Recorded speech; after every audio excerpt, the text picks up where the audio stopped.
Hello YouTube, Kieran Satchel here. I'm doing a bit of a different video today rather than doing guitar stuff. I was having a conversation with my friend DJ and I thought, you know what, I should do a video about culture shock in Japan. I should talk about my experience when I was in Japan, because of course Japan is it's a common theme topic that's coming a lot nowadays. It's in pop culture, manga, anime, and there's just so much more to that culture than that stuff. Of course, that stuff is great, I myself love it, but I'm not going to be talking about that stuff too much today. I want to talk about the sort of things that you'll expect if you go to Japan. So, first off, in my mind, I'm thinking cities immaculate, so clean. I live down in Plymouth, southwest England, and Plymouth is disgusting. There's chewing gum everywhere, there's litter everywhere, smoking cigarette butts everywhere. And Japan, none of that. You're in Tokyo, one of the biggest cities in the world. The streets are immaculately clean. There is no litter anywhere. There's no chewing gum. There is nothing at all. Nothing at all. I'm not even joking. The ironic thing is, there are no bins anywhere. There aren't any bins at all. You have to walk into a shop to find a bin, which is why it's so surprising. Now, to counterbalance the good, also counterbalance it with stuff you might not expect. In Japan they have a lot of formalities, culture, traditions, and there are some stuff you may not know. We had the very good fortune to have my half-Japanese friend with us, and he prepared us a lot for what to expect. And he told us, which is true, you're not really meant to walk and eat, really. It's considered a little bit rude. You're not really meant to eat on the go. We'll buy pasty, we'll walk, we'll eat it while we're around shopping stuff. Nah, not in Japan. Don't do that. You can walk and drink, which leads me on to another thing in a minute. But no, you don't walk and eat. It's considered a bit rude. You're not allowed to blow your nose in public either. It's a little bit like farting in a restaurant, really. Don't blow your nose in public. But going on to drinking, there are vending machines everywhere. We didn't see too many of these stereotypical weird vending machines. Just drink vending machines, Bacardi Sweat, Calipers, everywhere. Like every couple of meters. Practically, it feels like it. Every corner, vending machine. We were walking up a mountain because we were backpacking and we thought it'd be clever to take the mountain route. We were lost up the mountain. No telephone box, but thank God we have a vending machine. They're everywhere. Countryside, they're kind of abundant, but in the cities it's like everywhere. The reason why they can afford to do this is because unlike here in England where we've got scumbags, chavs everywhere that just want to deface everything, in Japan their crime rate and their troublesome teenager rate, I guess I'll say, is extremely low. Extremely low. They have one of the lowest crime rates in the world. Although when bad stuff does happen in Japan, it tends to be pretty gruesome, really. It tends to be quite over the top. And we were going to be doing a backpacking trek, and we had to cover at least like 100 miles in 2 weeks, 10 days. And we started in the city of Okaya. This is in the Nagano district, and we went from Okaya to Matsumoto, then Matsumoto to Obaste, which is on the outskirts of Nagano city, then to Nagano city, and then we went up Mount Togakushi, and that was where we got picked up at the end of our expedition. So yeah, let's start off with the people. The people are extremely friendly, very, very friendly. They don't speak too much English though, so try and learn your Japanese before you go. It'll really, really help you. They don't speak much English at all. They know the basics, but they're not too good with it. So yet again, it was nice having Johnny with us because he spoke a lot of Japanese. It helped having my capabilities of Japanese as well, even though that's not that much. It helped out a lot, so I recommend that. But they are so friendly, always willing to help. Always willing to help. You can ask anyone, they'll try their very best to help you out. If you're foreign, you'll get a lot of attention. Not too much, but you'll get a lot of attention. Good attention, yeah. We were at Zenkoshi Temple in Nagano, and a massive group of Japanese girls came over wanting to have photos taken with us, especially Pete, because he's very tall, he's blonde, blue eyes. Japanese girls love it. They love Pete. So yeah, you'll get a lot of attention. We were in the Olympic Village. We stayed in the Olympic Village Youth Hostel. We were in the dining room, and we just so happened to bump into Bill Nye the Science Guy. Bill Nye the Science Guy was over there filming for one of his programs. So you will also meet unlikely people sometimes. Japan is quite a centre of attraction for many famous people to do their work. But yeah, no, talking about the people. So yeah, if you're foreign, you get a lot of attention, and sometimes good attention. We were out there, you know, looking for hospitality, because the idea of the Explore Belt is to get the experience that that typical tourists won't get. So you want to experience the unusual stuff of Japan, but also the true culture. So we were out there looking to get hospitality with people to experience traditional Japanese life. And we just walked into a post office, and just a little old lady walked over talking to us, and we were there for about an hour and a half just chatting with this lady, and she goes, you know what, just wait here, promise me you wait here. She gets in her car, drives off. Half an hour later she comes back, arms full of gifts for us, you know, peaches, homemade I can't remember the name of it, miso soup, homemade miso, you know, cucumbers, bandanas, books with photography in it of Japan, and you know, absolutely lovely lady, which moves us on to our next amazing experience. We were looking for hospitality in the outskirts of Obaste, which is in the outskirts of Nagano City, which was in the most amazing kind of valley, just as far as the eye can see, just city between a valley. And we knocked on the door. We said, did you know anywhere around here where we can set up and camp? Wink wink, nudge nudge, we need a place to stay. And they invited us in. We had tea, they gave us mochi, homemade mochi as well, and they called the local Buddhist at his temple, Ren-san, and he said, you know, yeah, drive them over, I'll give them a place to stay. So we drove over there, and you know, open arms welcoming us in. He had like hot tea prepared for us ready. He wanted to know everything about England, what we're doing in Japan, who we are. And before you know it, before we got our tea down us, he's going, right, hurry up, eat your stuff together, we're going to my favourite restaurant. So he drives us to his favourite restaurant, which happened to be Denny's, an American restaurant, but you know, not complaining.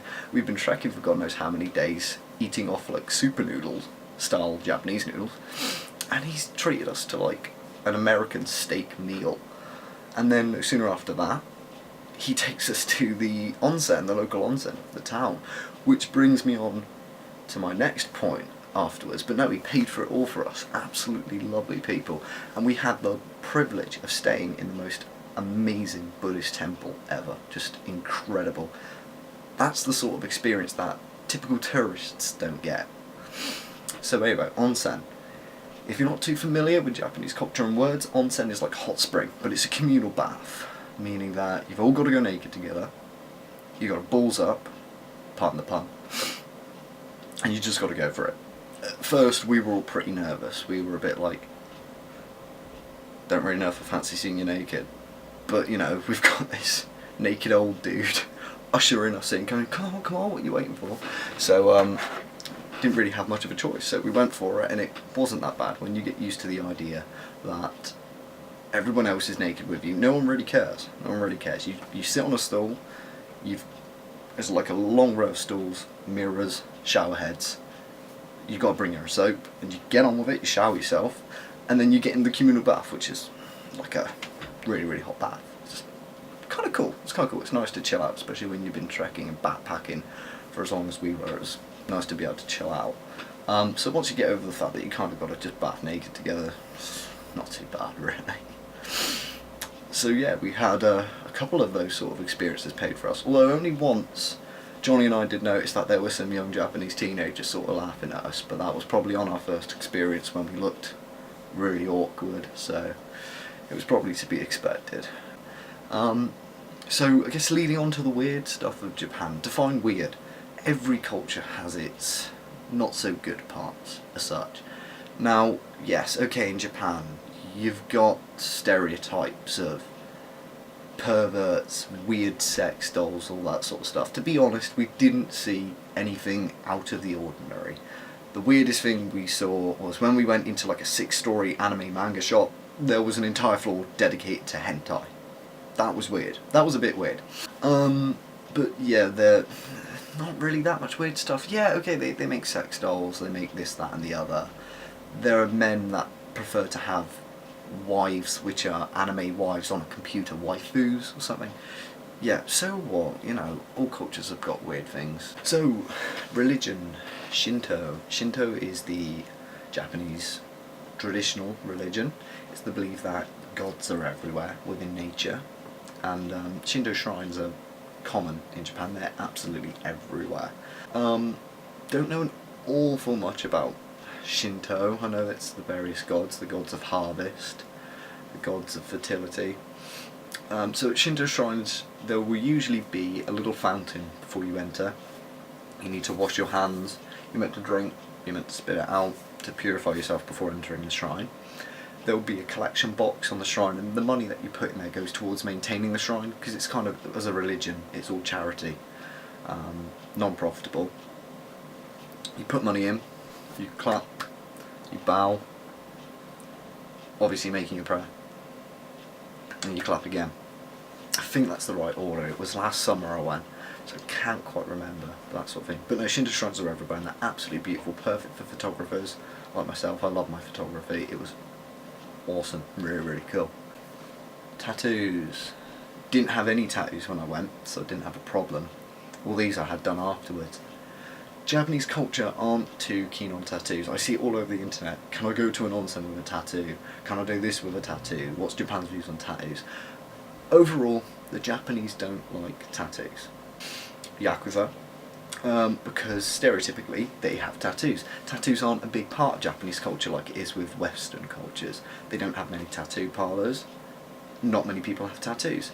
Because not many people have tattoos, the people that do have tattoos, 9 times out of 10, are with the Yakuza. So, as far as I'm aware, not many onsens will let you in if you have tattoos this size. Small ones, maybe. If you're a Westerner, like myself, and obviously Western, you might get away with it. You might get away with it, because Japan is evolving with modern day culture, and it's becoming more accepting of other cultures. But moving on to the Yakuza, don't advise you get mixed in with them. Team 1 of Explore Belt Expedition, on the very first day, were pulled in by the Yakuza, and you can say what you want, oh it wasn't the Yakuza, it was just chance. No, it was the Yakuza. It was. They were sitting on a beach, and this Japanese bloke covered in tattoos walks up to them and says, do you know who we are? And they're just sort of like, no, you anyone special? They go, we're part of the Yakuza. So they're, apparently before you know it, they're offering them food, they're kind of having a laugh, having a conversation. They even took a photo. These guys were like, do you want photos of us? So they're pulling off their robes and showing off their tattoos, this, that and the other. Apparently they've got women all crowded around them, they got this, that and the other, and occasionally they'd be a little intimidating and pull a joke like, yeah, we'll cut your fingers off if you tell anybody, this sort of thing. And it got to the point where someone turned up and Team 1 were just politely asked to leave. Apparently they just said, okay, you need to leave now, and apparently they had to just go. But before they went, one of the Yakuza had got a postcard out of his bag, writ his entire address, everything, all details on it, and said, if you need help while you're here in Japan, you give us a call, alright? And we saw that postcard as proof. I've even got photos as proof of this. So this is going in non-chronological order. I'm just picking out the random parts. We got to Hijiri Kogen after being in Matsumoto, and we were looking for a place to stay again, and things were not looking too good at this point. We were being driven from place to place within this small little town, from person to person, and they're saying, yeah, we know a place, and taking us to somewhere which wasn't too fruitful, going back and forth, until finally we met a family which, after a long conversation with, they were seeing off some guests they must have had for the day. They called some friends and said, yeah, these people know where a free campsite is. So we got in the car with them, and we think, alright, so we're going to be leaving the town, we're going to go to a campsite. They drove us 5 minutes down the road, told us to get out at what seemed to be the town hall, and a group of Japanese people had all gathered round. They were chatting, pointing at us, and we were all like, right, what's going on here? So they come over to us with a phone. They're saying, this is an American woman that lives in the village, Jenny. So she'll translate for you, and they're saying we can camp out here on the concrete outside in the town hall, and we're saying, well, our tent will blow away. Because at this point there was a hurricane coming through, so we couldn't do that. So we're speaking to Jenny, translating as well, and she says, "Alright, you can stay in the garage here." So we were like, "Yeah, that's great, that's ideal." And coincidentally, inside the garage, a vending machine. How ideal. So we're inside there setting up a tent when Jenny actually turns up herself and introduces herself, and she brings along a couple, and she's saying, "My friends here want to invite you for dinner. They don't even know us, and they want to invite us for dinner." Now that is hospitality, that is kindness. More people in the world need to be more like this. So yeah, they invited us for dinner. We had dinner, we all had a laugh. Oh, I'm now friends with these people on Facebook. And yet again, he took us for a tour of the village, he showed us to the local shrines, he paid for us to go to the onsen. We didn't even ask, he just offered to go to the onsen. He bought some beer, which was pretty cool. And, you know, oh yeah, that's another thing, the Japanese are very, they love giving gifts. If you go to a Japanese person's house, it's very polite to kind of offer them a gift for their hospitality, as they will probably offer you a gift as well. This necklace here that I'm wearing, don't know if you can see this is a crystal that they gave me. It's probably not valuable, but its sentimental value is unbelievable. They dug it from the local mountain, which they believe has a kami, a god, inside the mountain. So I thought, you know, what better way than to turn it into a necklace, a pendant, so I'll always have that on me. They gave us each a crystal of our own, so it's pretty cool. So yeah, we camped out the night in the garage and left early the next morning. We were trekking up the hill to go through the passageway of the mountain to go to a bus there near Nagano, and you know, they'd drive past waving the England flags out the window at us, which we gave them.